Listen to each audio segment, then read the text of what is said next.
MLS Week 17 kicks off on May 31st and June 1st on Saturday and Sunday this weekend. We've got 13 games across the 2 days, just one on Sunday, that being Seattle in Minnesota, in the Sunday night soccer headline game. Now, you won't see LAFC and Vancouver on the slate for the regular list of games. They have huge matchups in the Club World Cup qualifying, CONCACAF Champions Cup final to play this weekend. It's the last full weekend of a full MLS slate with international breaks coming up. So let's jump into it with 7 different games, 3 different parlays for this weekend's MLS predictions. Be sure to give the video a like, subscribe to the channel, share the video, and share your bets down there in the comments as well. You can also see a summary in the last graphic.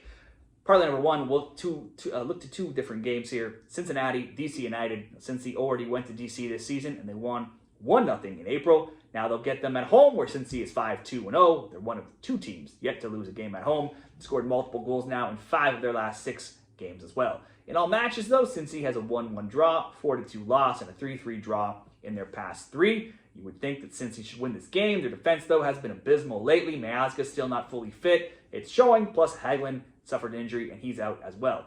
DC drew New England 1-1 on Wednesday. They did get a goal late in stoppage time, so they were nearly minutes away from losing that one. They've only lost 1 of their last 5, but they've only won 1 of their last 6, and they're 1-2-4 on the road. They've been outscored 18-6 in that time. They still have no Benteke. They've also been blanked now in 3 straight road games, not getting on the score sheet. We'll pick Cincinnati to get this win here to start off leg 1 of a 2-leg parlay. Leg number 2 is a big game between Inter Miami and Columbus. It's another early season rematch here.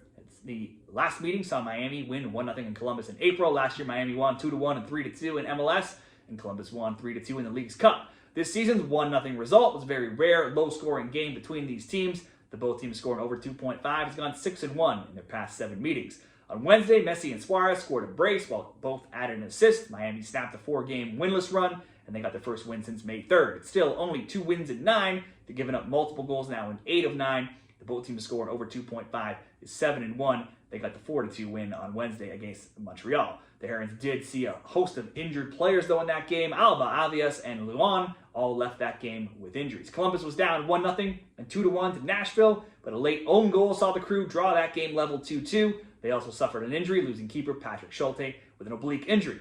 Now, Crew games have seen plenty of goals as well of late. Both teams' to score bets has gone 7-0, 10-1 of late. They haven't kept a clean sheet in 11 games. They have scored in 10 of 11. It's a lot of draws recently, though. Scores of 2-2, 1-1, 1-1, a 3-2 loss, and then this Wednesday's 2-2. Between the current form of both teams, the scoring trends between both teams, and both suffering defensive injuries, this should be another game with goals. We'll go both teams to score over 2.5, Miami and Columbus, with a Cincinnati win. That 2-gamer coming in at plus 152 odds.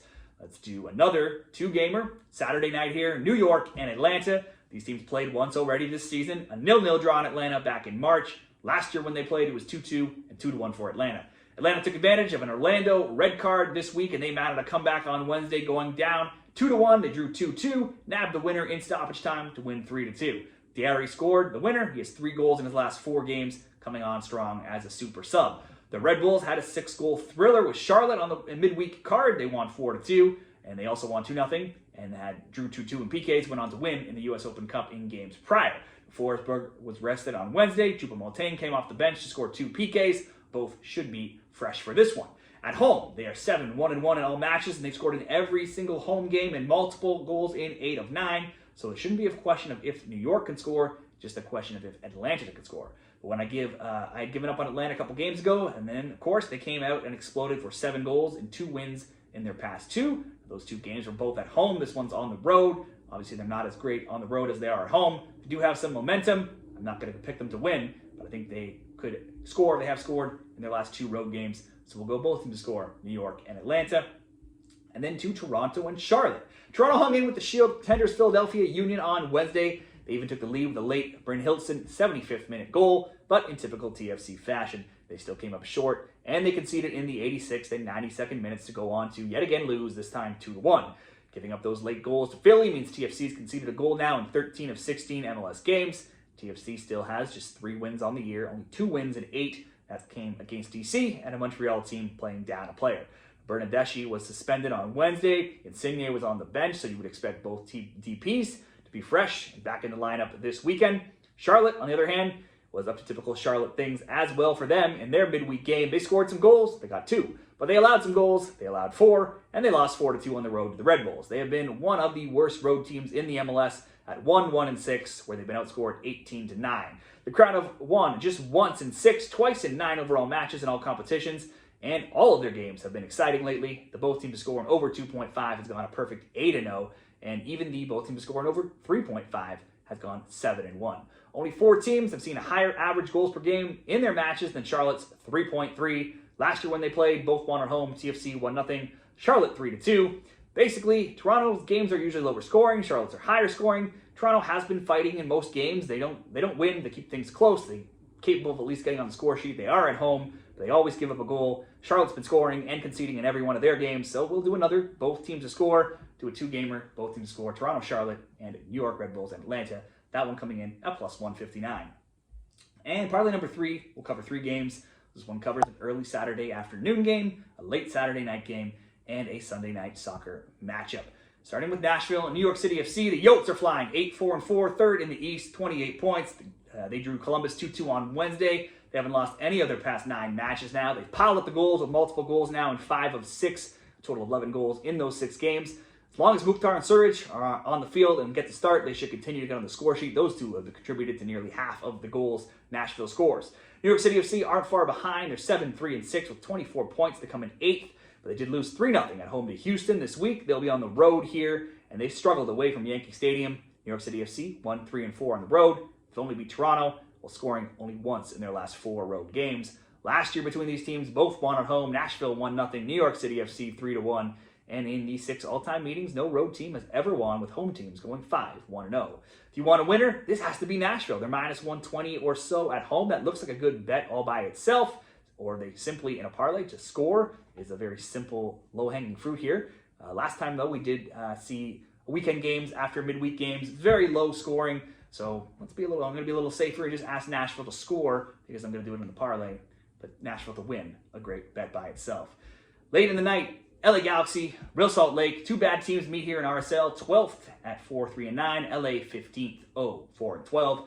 LA has tied the longest winning streak in any season ever, at 16 games. They lost 1-0 at home to the usually leaky San Jose Earthquakes defense on Wednesday. They coughed up the loser to San Diego in stoppage time last weekend. The game prior, they drew late. They were losing to LAFC before a late free kick goal. And the game before that, they gave up a 2-0 lead and lost to Philly. Basically, LA are bad, and they can't hold leads or draws in the rare instances where they do have them.